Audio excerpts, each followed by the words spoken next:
Marc, let's start off with you. What are your thoughts about these baby accounts with the $1,000 benefit for youth? And will that really help newborns become shareholders and stockholders in America's future?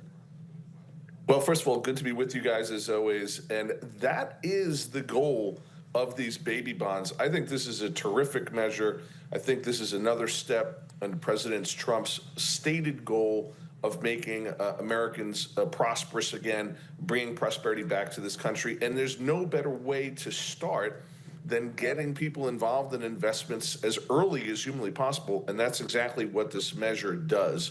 So I think this is going to see quite a difference in terms of long-term impact and actually have yield that can help provide for long-term benefits for folks as opposed to just being a drain on the economy.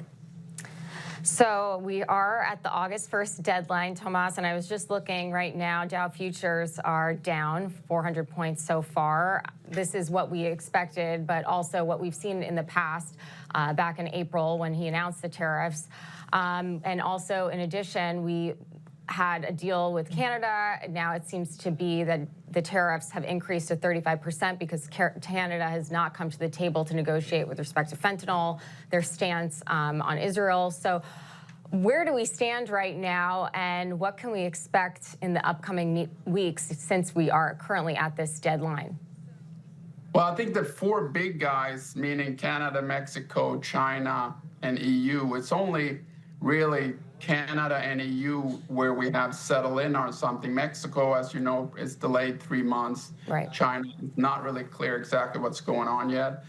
But I think for Canada, the 35% is outside the first agreement we had in the first Trump administration, USMCA. It's outside that purview. So it's a lot of goods that are not necessarily hit by that tariff. But in general, there's a lot of activity in these agreements that are not just tariffs. There are standards that are not have to be met by U.S. companies in EU, for example, in agriculture, on cars, et cetera, which are equally important as tariffs because they were basically prohibitively expensive. So when you take them away, it's a major cost reduction to enter that country. And more importantly, foreign direct investments used to be $330 billion or so in 2024. And now with these trade agreements, they're up to trillions in foreign direct investments through these trade deals. That's good, but it's not as good as if the foreign direct investments came voluntarily, if we basically cut corporate taxes or deregulated even more. But it's a very, very important part of this, I think. Mm-hmm. Yeah, Marc, Thomas brings up a very interesting point. One that I've been really following is the net investment because of these tariffs. I think it's trillions of dollars. And, that's kind of, from my view, that's a down payment. And the economy after effect is going to be growing bigger as time goes on. But what are your thoughts with the direct investment and overall with President Trump's tariff strategy? Well, John, you make a great point, and the direct investment commitments are racking up. They're significant, and a lot of them focused in areas that are very important to the president, including in artificial intelligence and cybersecurity. We've talked on the show about President Trump's Manhattan Project, which is really geared towards making sure that the United States is the leader in cybersecurity, AI, and even quantum computing, because if we're not the leader, we're going to be in big trouble. But let's talk about tariffs. Dow futures are off 400 points this morning.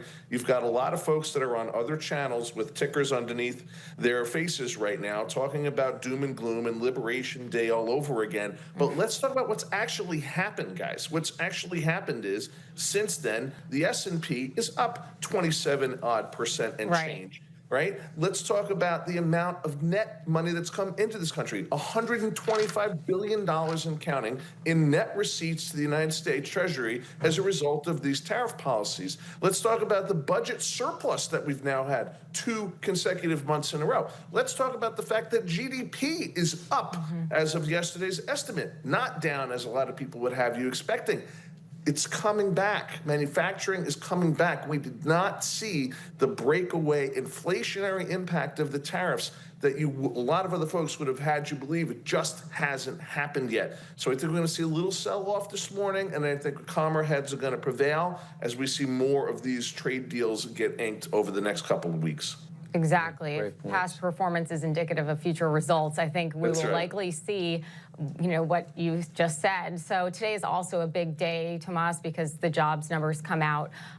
So what do you make of those potentially coming out today with all of this additional economic data? And as Marc said, the GDP numbers were so strong, even despite the tariffs. They did incorporate the April tariff announcement and also the decline in government spending. Yeah, I think the expectation is about 100,000 jobs coming out today. I think many people see this weathering through the tariffs much more optimistically than was predicted in April or even before that when rumbling started, essentially. I've said since February, really, that these tariffs are over-exaggerated in their impact because even if you take the 100 or 200 or 300 billion in tariff revenue, that's about 1% of total consumption in the U.S., which is what CPI is supposed to cover, the inflation index.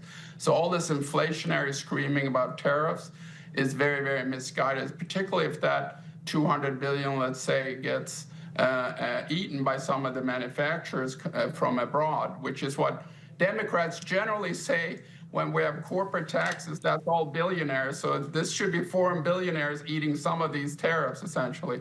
But actually, it's probably split between consumers and producers. So I think we're weathering through this, and we're getting deals done based on that threat of tariffs that are much, much more important than the tariffs themselves.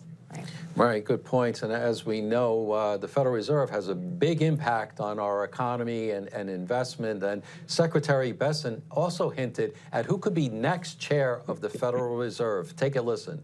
It's not unusual to see an appointment announced, I don't know, well before then. Do you have any idea on when we might hear what the president is thinking in terms of Chair Powell's replacement? I do. I'm going to be. Can you tell us? I'm going to be. Sure, Joe. If you could just lean forward, I'll tell you a little. Oh, it's Connie Chung whispered in my ear. Yeah, So that's right. we are putting together a very good list of candidates. That was interesting. That was good. I appreciate that. Lean in, right? Marc, your thoughts on the announcement? I kind of like Bessent being where he's at, but your thoughts? Yeah, and by the way, I want to just take that jobs thing just 1 second. Sure. We're hearing that a lot of people are expecting to see slowing numbers in the labor market when the numbers come out at 8:30 this morning. But look at that private payroll report that came out last week. That was double what the economists were expecting. So I think that's just an important thing to factor in here. And listen, I think it's going to be the same roster of usual suspects, the same folks when we were talking about who was going to take Treasury Secretary, who was going to take Commerce Secretary. Of course, Howard Lutnick and Secretary Bessent landed where they landed. But I don't think there's going to be a lot of surprises in terms of who is going to come out. But the bigger question is, when will the president make this indication in a meaningful way that we get this so-called shadow Treasury Secretary? And what impact, if any, will that have on Chairman Powell? Listen, I want it, John. I want it to be anybody but Jay Powell. That's my pick. Anybody but Jay. I'd nominate you instead of Jay Powell if that was an option. I'll do it. I mean, I think I agree. You guys have to advise me, though. No problem.